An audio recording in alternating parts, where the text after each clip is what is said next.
Hey, you. Yeah, you. Do you like stories? I want to tell you one. A very, very ancient story. A Mesopotamian story.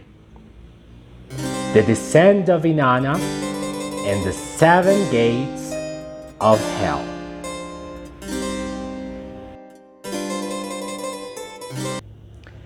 Back there in the Mesopotamian world, there were two sisters. Inanna, the goddess of love and fertility, and her sister Ishkigal, the goddess of death and darkness. One day, after hearing about her sister's husband's death, Inanna decided to go to the underworld, to the funeral.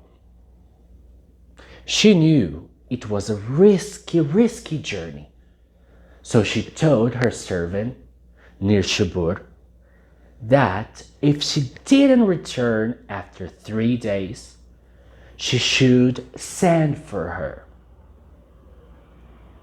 Very well, Inanna dressed in her finest jewels and fabric and went down to the underworld. After arriving in the first gate, the soldier said to her, Inanna, remove your crown. My crown? But why should I remove my crown? Oh no, Inanna, do not question the rules of the underworld. So that Inanna did. She removed her crown and went past the first gate. She went to the second gate. She was told by the second soldier, Inanna, remove your golden necklace.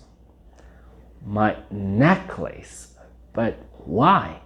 No. Do not question the rules of the underworld. So Inanna did it. She removed her necklace and entered the second gate. This went on and on through all the other 5 gates.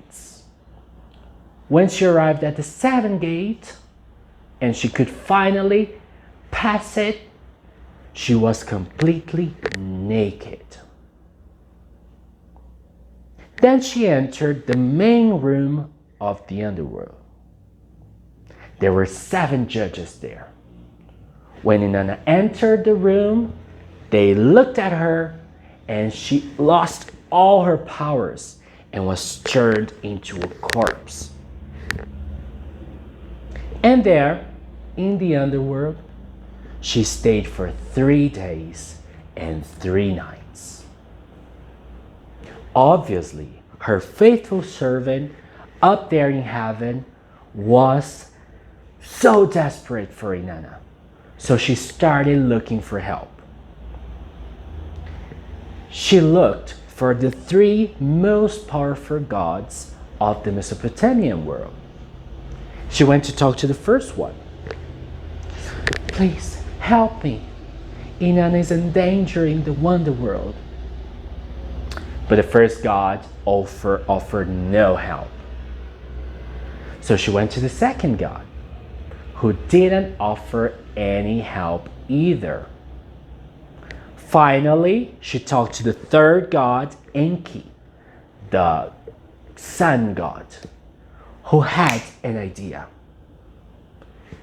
From the underneath of the god's fingernails, he removed some dirt and created 2 little creatures, very, very little creatures. These creatures went to the underworld and they were told to sprinkle over Inanna's body the dust of life and of energy. They went there, they sprinkled these little dust over her body, and she regained life. When the judges of the underworld saw that, they were so afraid they ran away. Then Inanna could leave the underworld and arrive in heaven again. But of course, the people from the underworld was following Inanna, and one of the most powerful demons said, "Oh, Inanna, you've been in the underworld. Therefore, we need you to go back there, or we need someone to replace you there in the underworld." Inanna was thinking. The demon at the same time suggested that Nushibur, her servant, should go in her place. But Inanna said, "No way. Nushibur is one of the faithful people I have in my life. You cannot take her." They went on looking for some other people to replace Inanna, and she didn't want any of those people to go.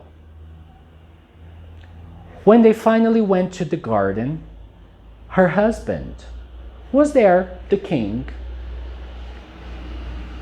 lying down with no worries, just like somebody who didn't even notice his wife was in danger.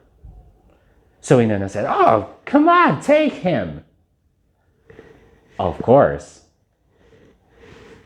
the king had a sister, and the sister didn't want her brother to go to the underworld and never see him again. They were very close, very attached to each other. So they had an idea. Okay then, so the king will stay in the underworld for 6 months, and his sister for the other half of the year. And this they did. But even though the husband was not so worried about Inanna, she was still the queen, the goddess of sex and fertility. So when her husband was away in the underworld, she mourned and she cried. And when her husband came back to heaven, she was happy. Now picture this. Inanna was there without her husband. And at these 6 months, the earth was cold and had no life. And for the other 6 months, when her husband was finally back in heaven, earth was warm, hot, and full of life. And this is how we get to know the seasons in our world. Hey everybody, thank you so much for watching this story. I hope you liked it, and I hope to see you in the next one. In the meantime, don't forget to click subscribe and follow the notifications so you can learn about the other stories that are to come. Thank you.